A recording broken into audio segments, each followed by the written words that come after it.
আসসালামু আলাইকুম, আশা করি সবাই ভালো আছো। তো প্রথম দিন আমরা পড়েছিলাম চ্যাপ্টার 5। তো চ্যাপ্টার 5 পড়ার পরে তোমাদেরকে বলেছিলাম যদি কারো কোনো প্রবলেম হয় তোমরা যেন অবশ্যই তা কমেন্ট বক্সে এসে জানাও, কিন্তু তোমরা কমেন্ট বক্সে এসে কিছু জানাওনি, তাই আমরা চ্যাপ্টার 6-এ এন্টার করলাম। তো চ্যাপ্টার 6 আমাদের হচ্ছে যে business language and presentation. Business ল্যাঙ্গুয়েজটা কি? বিজনেস মানে যেটা কি দুই বা ততোধিক ব্যবসা প্রতিষ্ঠানের মাঝে সম্পর্ক হয় বা এরকম। ব্যবসাটা কি? আদান প্রদান, এক কথায় আমরা আদান প্রদানকে বুঝি। আর ল্যাঙ্গুয়েজ কি? ল্যাঙ্গুয়েজ হচ্ছে ভাষা। তো ব্যবসার একটা ভাষা থাকে। ব্যবসা এক প্রতিষ্ঠান থেকে আরেক প্রতিষ্ঠানে পরিচালনা করতে হলে, ব্যবসা পরিচালনা করতে হলে আমাদের কিছু ভাষার প্রয়োজন হয়। তো বিজনেস ল্যাঙ্গুয়েজটা এক কথায় আমরা বুঝি যে একটা প্রতিষ্ঠান থেকে আরেকটা প্রতিষ্ঠানে দেখা যায় যোগাযোগ করার জন্য বা ব্যবসা পরিচালনা করার জন্য যে ধরনের ভাষা ব্যবহার করা হয় তাকে আমরা মূলত বিজনেস ল্যাঙ্গুয়েজ বলি। তো বিজনেস ল্যাঙ্গুয়েজটা বিভিন্নভাবে বিভিন্ন রাইটাররা সংজ্ঞা দিয়েছে।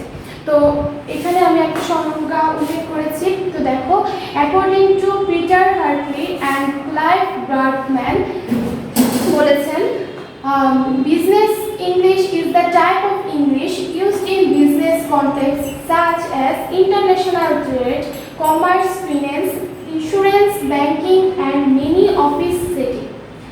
তো ওনার মতে বলা হচ্ছে বিজনেস ল্যাঙ্গুয়েজটা ম্যাক্সিমাম আমরা বিজনেস ল্যাঙ্গুয়েজ বলতে আমরা ইংলিশটাকে বুঝি, কারণ এটা হচ্ছে ইন্টারন্যাশনাল ল্যাঙ্গুয়েজ।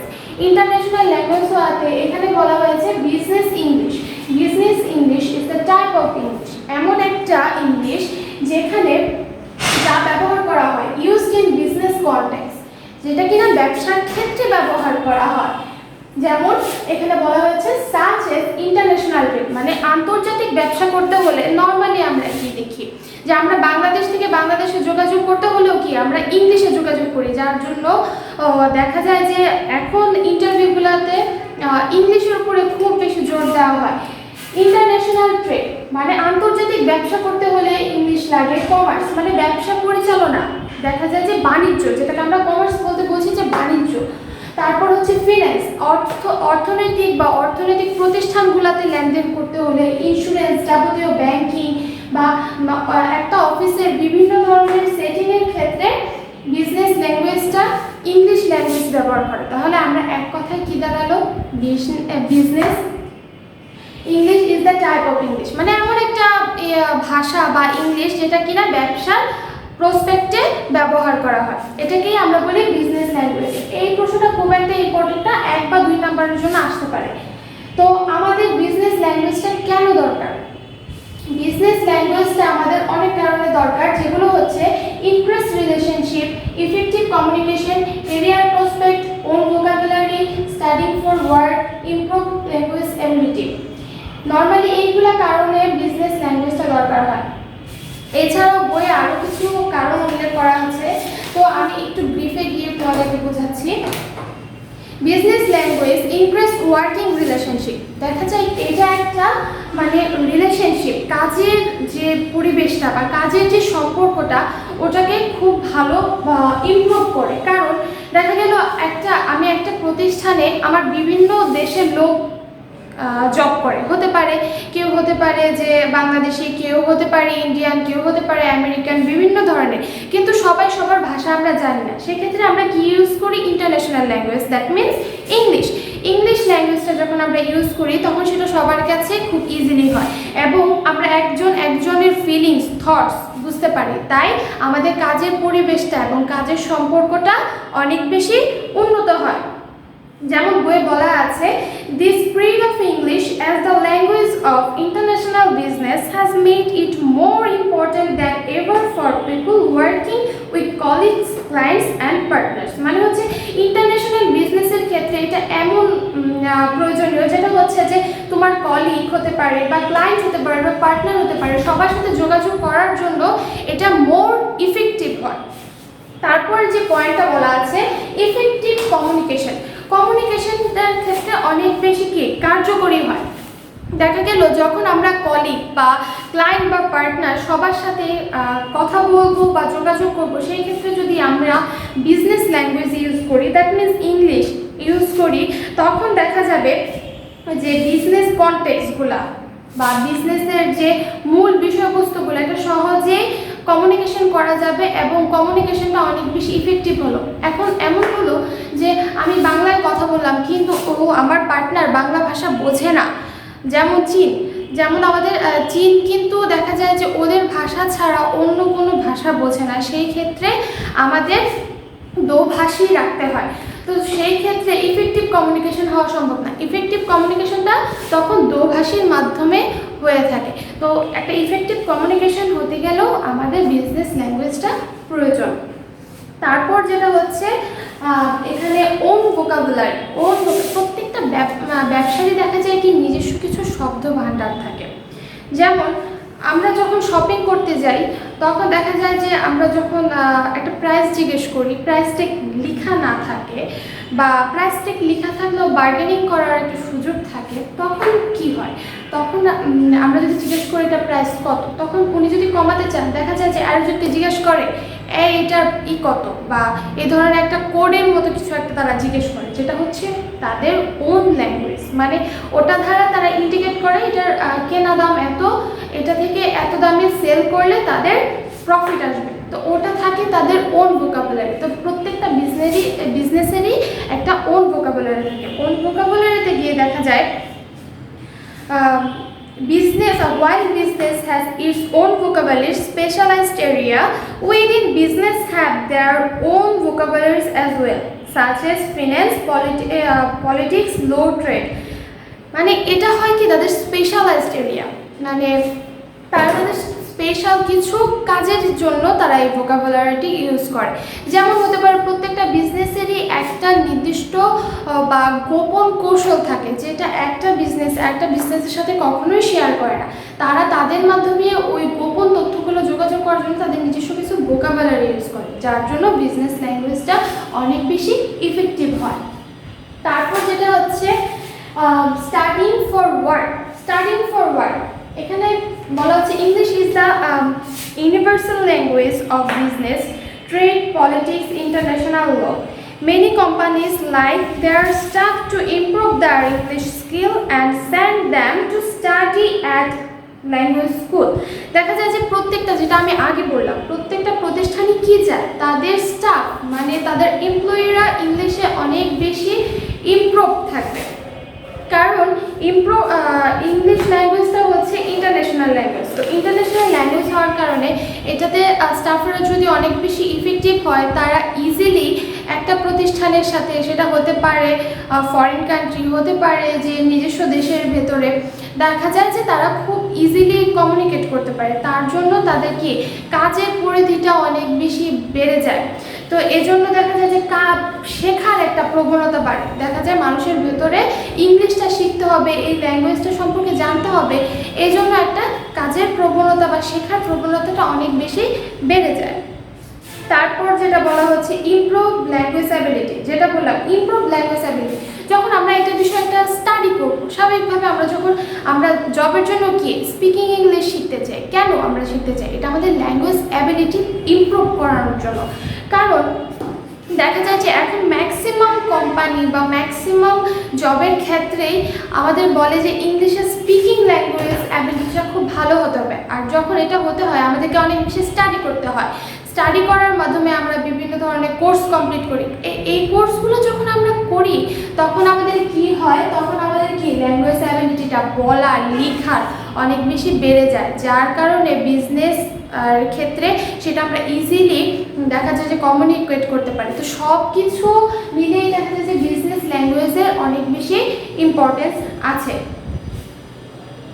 তো এরপরে আমরা আরও কিছু প্রশ্ন পড়বো, যে আপনার অনেকগুলো কোশ্চেন আছে, সবগুলো কোশ্চেন আমাদের দরকার নেই। তারপরে বলবো 6.5 যে কোশ্চেনটা আছে, ভোকাবুলারি ওয়ার্ডস অফেন কনফিউজড। কিছু কিছু ওয়ার্ড আছে, ঠিক আছে, কিছু কিছু ওয়ার্ড আছে যেগুলো আমাদেরকে অনেক সময় কনফিউজড করে।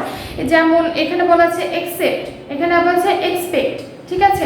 তো এরকম কিছু কিছু ওয়ার্ড আছে। যেমন একসেপ্ট মানে কি, কোনো কিছু অ্যাগ্রি হওয়া, কোনো কিছু গ্রহণ করা। আর এক্সপেক্টটা কি, কোনো কিছু দেখা যায় যে আমরা কি করি, একসেপ্টটা তো গ্রহণ করা, আর এক্সপেক্টটা কি, যে আমরা কারো কাছে কিছু আশা করি। ঠিক আছে, তো বানানগুলো দেখা যায় কি খুব কাছাকাছি হয়। তো কাছাকাছি হওয়ার কারণে দেখা যায় যে এগুলোর মাঝে অনেক বেশি কনফিউজ তৈরি করে। এই ধরনের কনফিউশনগুলো কি হতে পারে, এরকম হতে পারে যে কোশ্চেনে বলতে পারে যে এরকম 10টা ওয়ার্ড লিখো যেগুলো একই রকম কনফিউজ তৈরি করে। তো এরকম 10-15টা ওয়ার্ড তোমরা একটু পড়ে রাখবে। এছাড়া আমরা আরও কিছু কোশ্চেন কমপ্লিট করব। কোশ্চেনগুলো হচ্ছে কি এই কনফিউশনগুলো আমরা কি ভাবে দূর করতে পারি, এরকম কোশ্চেনগুলো একটু এক নজর চোখ বুলিয়ে রাখবো। এরপরে আমরা প্রশ্নটা হচ্ছে পড়ব একদম 6.21, মানে ওরাল প্রেজেন্টেশন, যেটা আছে 353 পেজে। তো আমাদের পরের যে কোশ্চেনটা সেটা হচ্ছে definition of oral presentation. Oral মানে কি? ওরাল মানে হচ্ছে মৌখিক, প্রেজেন্টেশন মানে উপস্থাপন করা।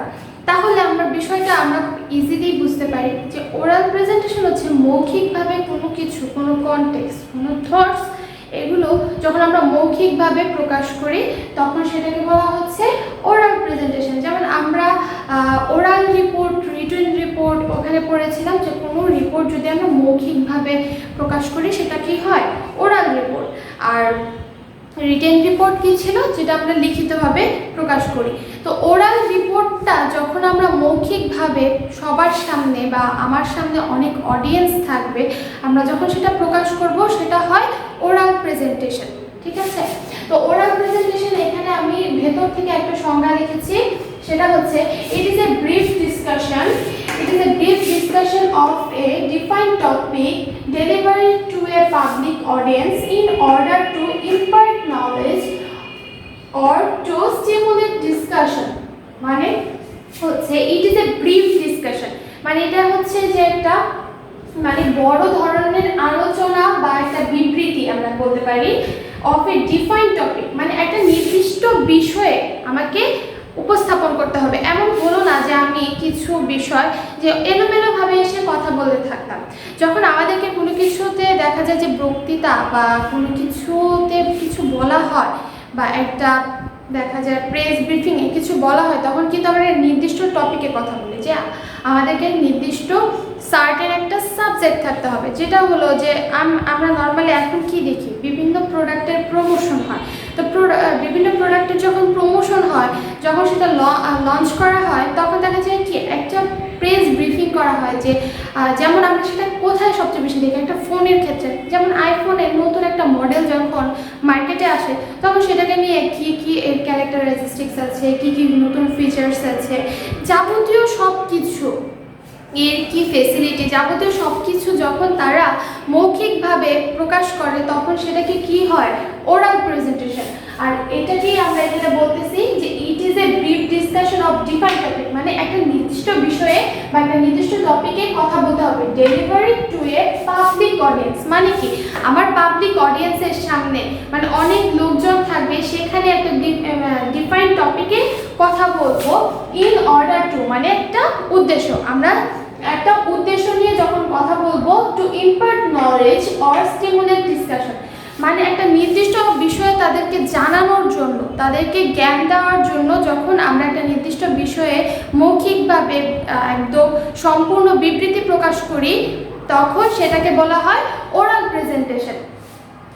তো ওরাল প্রেজেন্টেশনের কিছু গুরুত্ব আছে।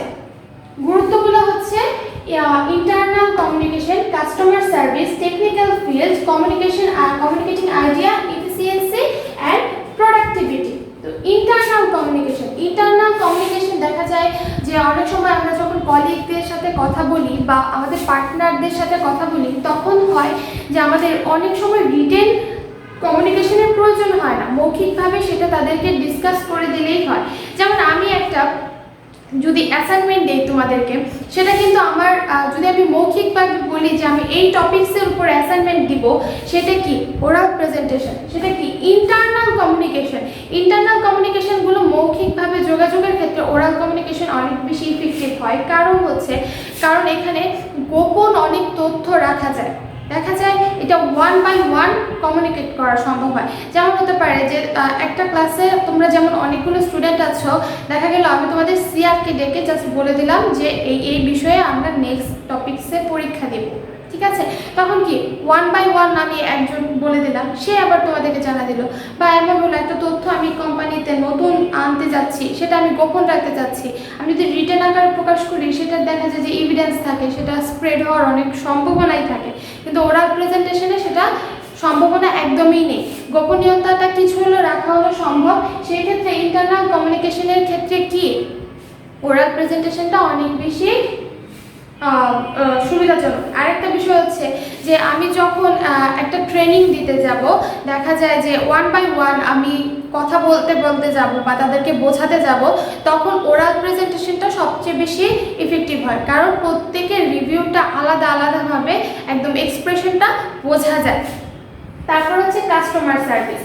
আমরা নর্মালি কি দেখি, কাস্টমার সার্ভিসগুলো কোথায় থাকে, যেমন আমরা যদি এয়ারটেল বা গ্রামীণ ফোন বা এই ধরনের যে মোবাইলের বিষয়গুলো থাকে, ফোনের যে কাস্টমার কেয়ার সার্ভিসগুলো থাকে, এগুলোতে যদি আমরা ফোন দিই, ওদেরকে যতই বকা টকা দেওয়া হয় না কেন বা ওদেরকে যতই বিরক্ত করা হয় না কেন, ওরা খুব দেখা যায় যে পোলাইটলি আমাদের সাথে কথা বলে। ওটা কি তাদের দেখা যায় যে পোলাইটনেস থেকে তারা ওরাল প্রেজেন্টেশনটা তাদের এরকম, তাদেরকে এভাবে ট্রেনিং দেওয়া হয়। তো ওরাল প্রেজেন্টেশন কাস্টমার সার্ভিসের ক্ষেত্রে দেখা যায় যে আমি বই থেকে বলছি, any customer who has dealt with a customer service representative who lacks effective oral presentation skill or conversational English skill has undoubtedly found in frustrating। মানে মূলত এখানে বলা হচ্ছে যে যদি কোনো কাস্টমার তার কাস্টমার সার্ভিসের জন্য কোনো রিপ্রেজেন্টেটিভ মানে কাস্টমার কেয়ারের কোনো রিপ্রেজেন্টেটিভের সাথে কথা বলায়, তখন কি হয়, তার ভেতরে যদি অনেক বেশি ইফেক্টিভ ওরাল প্রেজেন্টেশনের ল্যাকিং থেকে থাকে, তাহলে কনভারসেশনাল ইংলিশটা অনেক বেশি ডাউটফুল হয়। আর যদি সেক্ষেত্রে তার খুব বেশি এক্সপার্টেজ থাকে, যেমন বিজনেস ল্যাঙ্গুয়েজে অ্যাবিলিটিটা আমরা একটু আগে বললাম যে অ্যাবিলিটিটা যদি তার ভালো থাকে, সেই ক্ষেত্রে সেটা আনডাউটফুল হয় এবং সেটা অনেক বেশি কি ইফেক্টিভ হয়। এই ক্ষেত্রে কাস্টমার সার্ভিস রিপ্রেজেন্টেটিভ বা সেলস স্টাফ যারা থাকে সবাই কি ওরাল প্রেজেন্টেশনে হয়। দেখা যায় যে আমরা যখন কোনো শপে যাই, নর্মালি দেখা যায় যে আরও বা আমরা দেখা যায় যে বিভিন্ন যে শপগুলা বা এরকম আউটলেটগুলোতে যাই, তখন কি হয়, তখন এখানে গেলে ওদের বিহেভিয়ারটা খুব সুন্দর থাকে। কি লাগবে ম্যাম, ওরা খুব ইজিলি তোমাকে কনভিন্স করাতে পারে। এটা কি তারা রিটেন কোনো কিছু এসে বলে না, ওরাল প্রেজেন্টেশন। তো ওরাল প্রেজেন্টেশনের মাধ্যমে তুমি খুব বেশি তাড়াতাড়ি একজন মানুষকে কি অ্যাট্রাক্ট করতে পারবে। তো অ্যাট্রাক্ট করার মাধ্যমে কি এটা তোমার সেলিং বাড়বে, তোমার ইফেক্টিভ কমিউনিকেশনের স্প্রেড বাড়বে। তো এইসব ক্ষেত্রে ওরাল প্রেজেন্টেশন অনেক বেশি দরকার। তারপরে যেটা হচ্ছে টেকনিক্যাল ফিল্ড। এখন টেকনিক্যাল ফিল্ডে যে বিষয়টা থাকে, টেকনিক্যাল ফিল্ডে শুধু টেকনিক্যাল নলেজটা থাকলে হবে না। এখন দেখা গেল যে আমার একটা টেকনিক্যাল নলেজ আছে, বাট সেটাকে বোঝানোর মতো বা প্রেজেন্ট করার মতো কোনো ক্যাপাবিলিটি আমার হলো না, তখন সেটা কি একটা কাস্টমার বা তোমার পার্টনার কেউ সেটা সহজে বুঝতে পারবে না। দেখা যাবে যে সেটা আনডাউটফুল থেকে যাবে। যেমন এখন আমি একটু আগে যেমন বললাম যে ওরাল প্রেজেন্টেশনের ক্ষেত্রে কি হয়, যে যখন নতুন মোবাইলের বা একটা মডেলের প্রোডাক্ট লঞ্চ করা হয়, তখন কি হয়, তারা একদম ফিচারগুলো ভেঙে বুঝিয়ে দেয়। তারপরে এটার কি দেখা যায় যে এক্সট্রা যে মানে ফেসিলিটি যেটা দেখা যায় যে অন্যান্য তাদের মডেলে ছিল না, এগুলো যখন তারা বুঝিয়ে দেয়, এটা কি তাদের একটা টেকনিক্যাল ফিল্ড। এখন আমার ফোনে আছে, দেখা গেল আমি জানলাম না, সেটা আমি জানলাম না, জানার আগে তো আমাকে কেনার আগে আমাকে জানতে হবে। তো ওরাল প্রেজেন্টেশনের মাধ্যমে তারা টেকনিক্যাল ফিল্ডে তারা যেমন শো করার সাথে সাথে তারা মুখে খুব সুন্দর করে ওরাল প্রেজেন্টেশনের মাধ্যমে বুঝিয়ে দেয়, যা কিনা অনেক বেশি ফ্রুটফুল হয় একটা টেকনিক্যাল ফিল্ডে তাদেরকে টেকনোলজিটা স্প্রেড করার জন্য। তারপর হচ্ছে কমিউনিকেটিং আইডিয়া। কমিউনিকেটিং আইডিয়াগুলো নর্মালি রিটেন কমিউনিকেশন বা কি বলা হয় রিটেন প্রেজেন্টেশনের থেকে ওরাল প্রেজেন্টেশনে ভালো হয়, কারণ ওরাল প্রেজেন্টেশনের মাধ্যমে খুব ইজিলি দেখা যায় যে কমিউনিকেট করা যায়। দেখা গেল রিটেন কমিউনিকেশনে পৌঁছাতে একটু সময় লাগে, যা এটিকে অনেক বেশি লেন্দি হয়, কিন্তু ওরাল প্রেজেন্টেশনে আমি ফোনে বা দেখা গেল যে ডিরেক্টলি ফেস টু ফেস কথা বলে তাকে খুব ভালোভাবে বোঝাতে পারবো। নর্মালি বোঝা যায় যে অনলাইন ক্লাসে আমি কিন্তু তোমাদেরকে ফেসিয়াল এক্সপ্রেশনটা দেখতে পাচ্ছি না, তাই তোমাদের কোথায় কি প্রবলেম আমি কিন্তু বুঝতে পারছি না। তো আমি যদি এখন তোমাদেরকে ফেস টু ফেস ক্লাস দিতাম, তোমাদের কোথায় কি প্রবলেম হচ্ছে সেটা আমি তোমাদের ফেসিয়াল এক্সপ্রেশন দেখে খুব ইজিলি বুঝতে পারতাম। তো এটা অনেকটাই রিটেন কমিউনিকেশনের মতোই হয়ে গেছে। তো ওরাল কমিউনিকেশনে যখন তোমাদের ক্লাস ফেস টু ফেস নেই, বোঝা যায় খুব ইজিলি, তখন আমি আমার থটস বা আইডিয়া কি বোঝাতে চাচ্ছি তোমাদেরকে অ্যাকচুয়ালি সেটা ইজিলি বোঝানো যায়। তো ওরাল প্রেজেন্টেশনের মাধ্যমে খুব ইজিলি বোঝানো যায় যে কমিউনিকেট যে আমি করতে চাচ্ছি কোন টপিকসে এবং আমার কোন কোন বিষয়ের উপর জোর দিতে হবে, এই বিষয়গুলো খুব ইজিলি একজন পার্টনার বা অপর সাইডে যে কমিউনিকেটর আছে তাদেরকে বোঝানো যায়। তো ইফিসিয়েন্সি এবং প্রোডাক্টিভিটি। ইফিসিয়েন্সিটা কিভাবে ধরে রাখা সম্ভব হয় ওরাল প্রেজেন্টেশনে? তো ইফিসিয়েন্সিটা এখানে বলা হচ্ছে there is a tangible benefit or loss for organization based on their overall level of oral presentation competency. Efficiency can be enhanced if instruction do not need to repeat it because presentation was complete for first time. দেখা গেল যেটা আমি বলছিলাম একটু আগে, tangible মানে কি, দেখা যায় যে খুব তাড়াতাড়ি ট্যানজিবল হয় বা যেটা বলে যে খুব তাড়াতাড়ি চেঞ্জেবল, যেটা আমরা বলি ট্যানজিবলটা এখানে চেঞ্জেবল হিসেবে ব্যবহৃত হয়েছে। ওরাল প্রেজেন্টেশনে খুব চেঞ্জেবলভাবে বোঝানো সম্ভব হয়। যেমন তোমরা একটা ভাবে যখন না বোঝো তখন তোমাদেরকে আরও মোর ইজি করে যখন আরেকটা উদাহরণ দিয়ে বোঝাই, সেটা অনেক বেশি কি টেনজিবল হয়। ঠিক আছে, টেনজিবল হওয়ার কারণে এটা অনেক বেশি ইফিসিয়েন্সি ক্যারি করতে পারে। কারণ ওরা রিটেন প্রেজেন্টেশনে যখন আমি একটা লিখে দিলাম, একজন পার্টনার বা একজন কলিগ সেটা ইজিলি নাও বুঝতে পারে যে এটা দ্বারা কি বোঝাতে চেয়েছে। যখন সেটা আবার আমি ওরাল প্রেজেন্টেশনের মাধ্যমে বোঝাতে যাবো, যে আচ্ছা আমি নর্মালি দেখা যায় যে ট্রেনিং ক্ষেত্রে একটা মানুষ হাতে কলমে দেখানোর পর অনেক কিছু বুঝছে না, কিন্তু আবার আমি চেঞ্জ করে আমি আরও ইজিলি যখন বোঝাতে যাব, তখন সেটা তারা আরও অনেক বেশি ইজিলি বুঝতে পারবে। তো তখন সেই ক্ষেত্রে ওরাল প্রেজেন্টেশনটা অনেক বেশি ইফেক্টিভ এবং প্রোডাক্টিভিটি হয়, মানে অনেক বেশি ফলপ্রসূ হয়। যখন আমি তোমার সাথে ওরাল প্রেজেন্টেশনের মাধ্যমে খুব বেশি ইফেক্টিভলি কমিউনিকেশন করতে পারবো, ইজিলি সেটা বোঝা যাবে এবং আউটপুটটা অনেক ভালো আসবে। That means productivity have to be increased. Okay, then আমরা আরেকটা কোশ্চেন করবো, সেটা হচ্ছে ক্যারেক্টারিস্টিক্স অফ ওরাল প্রেজেন্টেশন। তো পরের কোশ্চেনটা যেটা ছিল যে characteristics of oral presentation, characteristics মানে কি, যে ওরাল প্রেজেন্টেশন করতে হলে আমাকে কি কি বৈশিষ্ট্য মাথায় রেখে ওরালি প্রেজেন্ট করতে হবে। তো ওরাল প্রেজেন্টেশন তখনই বেশি ফ্রুটফুল হবে যখন এই ক্যারেক্টারিস্টিক্স বা এই ফিচার্সগুলো আমরা উল্লেখ করে বা মাথায় রেখে যখন আমরা নিজেরা ওরালি প্রেজেন্ট করব। তো প্রথমটাই যেটা আছে সেটা হচ্ছে প্রি প্ল্যান মানে কি, আমাদের পূর্ব পরিকল্পনা। দেখা গেল আমরা যখন কোথাও ঘুরতে যাই তখন আমাদের একটা প্রি প্ল্যান থাকে, আমরা কোথায় কোথায় যাব, কি কি বিষয় দেখতে চাই বা ওই জায়গায় আমাকে কিভাবে যেতে হবে, এই বিষয়গুলো যখন আমরা মাথায় রেখে ঘুরতে যাই সেটা কি আমাদের প্রি প্ল্যান। তো ওরাল কমিউনিকেশন বা ওরাল প্রেজেন্টেশনের ক্ষেত্রেও আমাদেরকে প্রি প্ল্যান হতে হবে।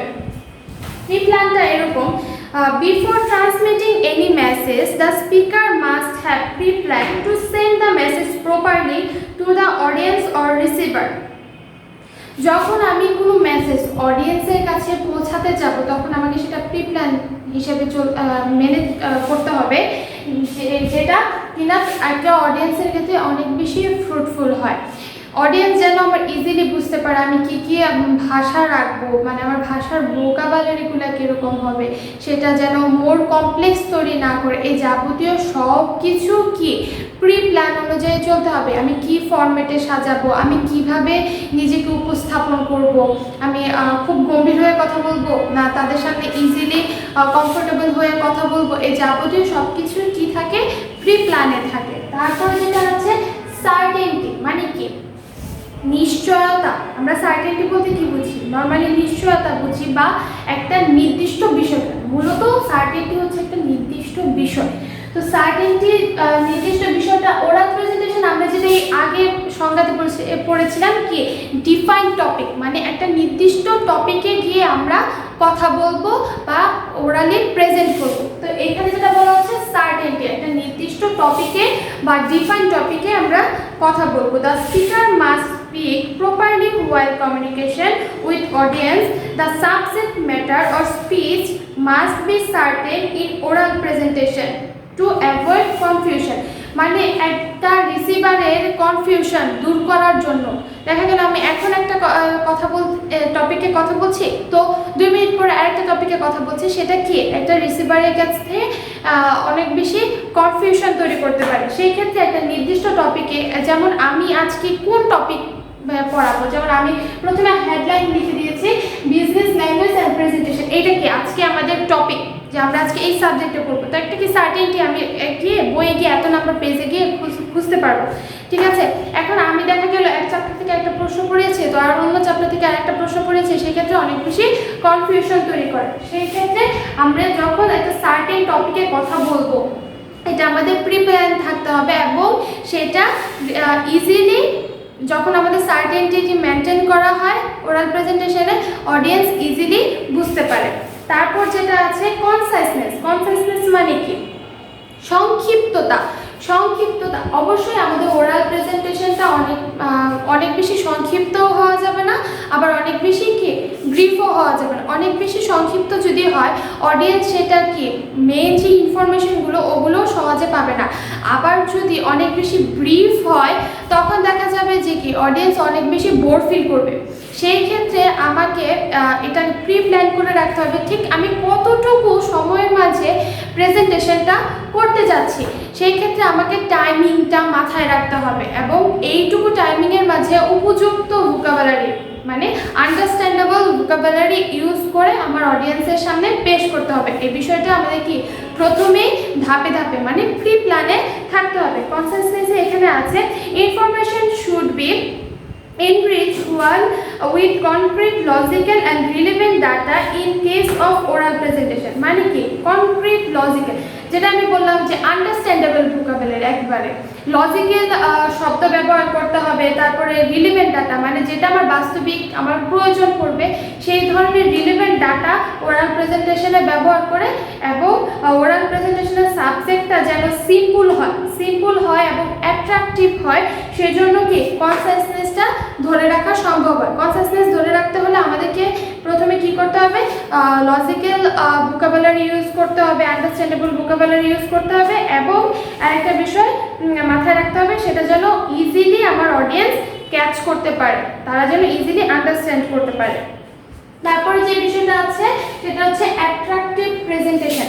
আমাকে অবশ্যই অ্যাট্রাকটিভ প্রেজেন্টেশন করতে হবে। এখন দেখা গেল আমি কোথাও গেলাম, আমাকে যেই ওয়েদারে যেতে হবে, এখন ওই ওয়েদারে না গিয়ে বা ওইভাবে না গিয়ে আমি অন্যভাবে গেলাম, সেই ক্ষেত্রে নিজেকে কি অ্যাট্রাকটিভ প্রেজেন্টেশন করা সম্ভব না। দেখা গেল এখন আমি সবাই যদি আনন্দ উৎসবের মতো করে নিজেকে প্রেজেন্ট করি, সেটা কখনোই ফ্রুটফুল হবে না। প্রেজেন্টেশনটা ওরাল প্রেজেন্টেশনের মূল বিষয়টা হচ্ছে যে অ্যাট্রাকটিভ হতে হবে, যেন আমার অবশ্যই অডিয়েন্স সেটাতে খুব বেশি অ্যাট্রাক্ট হয়। যেমন কনভিন্স করানোর ক্ষমতা থাকতে হবে। যেমন আমরা যদি কোনো শপে যাই, শপে গিয়ে দেখা যায় যে আমার যদি ক্লায়েন্টের ব্যবহার ভালো না লাগে, তার সাথে যদি দ্বিমত পোষণ হয়, সেই ক্ষেত্রে আমার ভালো লাগবে না। তার অ্যাট্রাকটিভ প্রেজেন্টেশনটাই কারণেই তার সাথে আমার বিজনেস লিঙ্ক তৈরি হবে। সেই ক্ষেত্রে অ্যাট্রাকটিভ প্রেজেন্টেশনটা এরকম হতে হবে, the message in oral presentation should be presented in a nice tone. অবশ্যই অবশ্যই আমাদেরকে একটা নাইস টোনে কথা বলতে হবে, মানে খুব সুন্দর মিষ্ট ভাষায় কথা। আমি সেখানে রাফলি খুব রাগী গলায় কথা বলে অ্যাট্রাক্টিভ প্রেজেন্টেশন করা সম্ভব না। অডিয়েন্স এবং এরকম যেন না হয় সেটা খুব রুড শোনায় কানে, অডিয়েন্স যেন আবার বুঝতে না পারে, এরকম না। অবশ্যই নিজেকে খুব নাইস টোনে খুব ভালোভাবে উপস্থাপন করতে হবে। তারপরে যেটা আছে রিয়েলিস্টিক মানে কি? বাস্তবিক। এখন আমি ওরাল প্রেজেন্টেশন করলাম, বাস্তবিক কোনো কারণ দেখাতে পারলাম না যে আমি কেন আমি ব্যবহার করব বা আমি কেন এই প্রোডাক্টটা আমি লঞ্চ করতে যাচ্ছি না, আমি বোঝাতে পারলাম না, তাহলে হবে না। এখন আমি যদি করোনা ভাইরাসের উদাহরণ দিয়ে বলি, করোনা ভাইরাসে আমাদের রিয়েলিস্টিক প্রোডাক্ট সর্বপ্রথম হচ্ছে মাস্ক আর কি হ্যান্ড স্যানিটাইজার। এখন আমি হ্যান্ড স্যানিটাইজার ইউজ করলাম না, মাস্ক এর ব্যাপারে তেমন কিছুই করলাম না, শুধু বললাম নিজেকে বারবার আমি হাত ধুবো বা করবো, সাবান পানি না নর্মাল পানি দিয়ে হাত ধুবো। সেই ক্ষেত্রে কি এই মেসেজটা রিয়েলিস্টিক না। যখন আমরা কোনো কিছু একটা বিষয়ে বা একটা টপিকে বলতে যাব, সেই বিষয়টা অবশ্যই অনেক বেশি রিয়েলিস্টিক হতে হবে, যেন তার সাথে এই প্রোডাক্টের সাথে সামঞ্জস্য রেখে বৈশিষ্ট্যকে আমরা বোঝাতে পারি। সেজন্য কি টপিকের বিষয়বস্তু বা সাবজেক্ট ম্যাটারটা অনেক বেশি রিয়েলিস্টিক হতে হয়। তারপর যেটা আছে consideration of the receiver or audience. অবশ্যই কনসিডারেশন মানে বিবেচনা, মানে আমি কার কাছে ওরাল প্রেজেন্টেশন করতে যাচ্ছি, মানে আমি কিভাবে বোঝাতে চাচ্ছি নিজেকে অডিয়েন্সের কাছে, তার জন্য তাকে আমার প্রথমে অডিয়েন্সের কোয়ালিটি অ্যাবিলিটি বুঝতে হবে। এখন আমার অডিয়েন্স হলো মূর্খ বা অর্ধশিক্ষিত, অনেক দেখা যায় যে আমি কৃষকদেরকে যখন কিছু বোঝাতে যাওয়া হয় তাদের সামনে গিয়ে এখন আমি খুব ফ্রুটফুলি ইংলিশ বললাম, তারা বুঝতে পারবে না। সেক্ষেত্রে তাদের মতো করে ইজিলি বোঝাতে হবে। তো আমি যখন ওরাল প্রেজেন্টেশন করব, আমাকে অবশ্যই অনেক বেশি মাথায় রাখতে হবে আমার অডিয়েন্স কারা, তারা কি ভাষায় বুঝবে এবং তারা কত ইজিলি বুঝবে, তারা কিভাবে বুঝবে, এই জিনিসটা তাদের মাথায় রেখে আমার ওরাল প্রেজেন্টেশনের স্টাইল হবে, ভাষা হবে, সব কিছু মাথায় রাখতে হবে। তারপরে যেটা আছে ফ্রি ফ্রম ইরর। এখন মৌখিক ভাষা আমরা যেটা বলি যে যখন মৌখিক ভাষা অন্যরকম হয়ে যায় তখন সেটা আমাদেরকে মিসআন্ডারস্ট্যান্ডিং তৈরি করে। যেমন আমি বোঝাতে চাইলাম যেমন আমরা যে একটা প্রশ্ন পড়তে বললাম যে কোন কোন ওয়ার্ডগুলা আমাদের কনফিউজড করে। এখন একটা ওয়ার্ড লিখতে গিয়ে আমরা অন্য একটা ওয়ার্ড দেখা গেল একটা সি বা একটা ই এরকম কনফিউশন তৈরি করে ফেললাম, সেই ক্ষেত্রে আমার ওয়ার্ডের মিনিংটা অন্যরকম হয়ে যাবে। ওরাল প্রেজেন্টেশনে করার সময় অবশ্যই আমাদের মাথায় রাখতে হবে এটা যেন অবশ্যই ফ্রি ফ্রম ইরর হয়, মানে আমাদের ভুল থেকে যেন অবশ্যই মুক্ত থাকে। যদি কোনো ধরনের ভুল হয় অডিয়েন্স সেটাকে মিসআন্ডারস্ট্যান্ডিং করবে এবং কমিউনিকেশন কখনোই ফ্রুটফুল হবে না। তো এই বিষয়গুলো মাথায় রেখে আমাদের অবশ্যই ওরাল প্রেজেন্টেশনটা তৈরি করতে হবে। তো আজকে আমরা এই পর্যন্তই পড়ব। এই প্রশ্নগুলো তোমরা নেক্সট ক্লাস নেওয়ার আগে শেষ করে ফেলবে এবং কারো যদি কোনো ধরনের প্রবলেম হয় কমেন্ট বক্সে এসে অবশ্যই জানাবে এবং কমেন্ট বক্সে যে তোমাদের ভিডিওর লিঙ্কগুলো আছে মানে এই প্রতিষ্ঠানের সবগুলোর নিচে দেখবে কমেন্টের একটা জায়গা থাকে, অ্যাড কমেন্ট, ঠিক আছে? ওখানে গিয়ে অবশ্যই কমেন্ট করবে। সেই জায়গায় তোমাদের নাম রোল যদি না থাকে প্রেজেন্ট কাউন্ট করা হবে না। তোমরা গত ক্লাসে যারা 3জন ছাড়া যারা নাম রোল দাওনি তাদেরকে প্রেজেন্ট দেওয়া হয়নি। সো তোমরা অবশ্যই প্রেজেন্ট কাউন্ট করার জন্য তোমাদের নাম রোল মেনশন করবে। আর এই পর্যন্ত সবাই ভালো থাকো, সুস্থ থাকো, সবার জন্য শুভকামনা। আসসালামু আলাইকুম।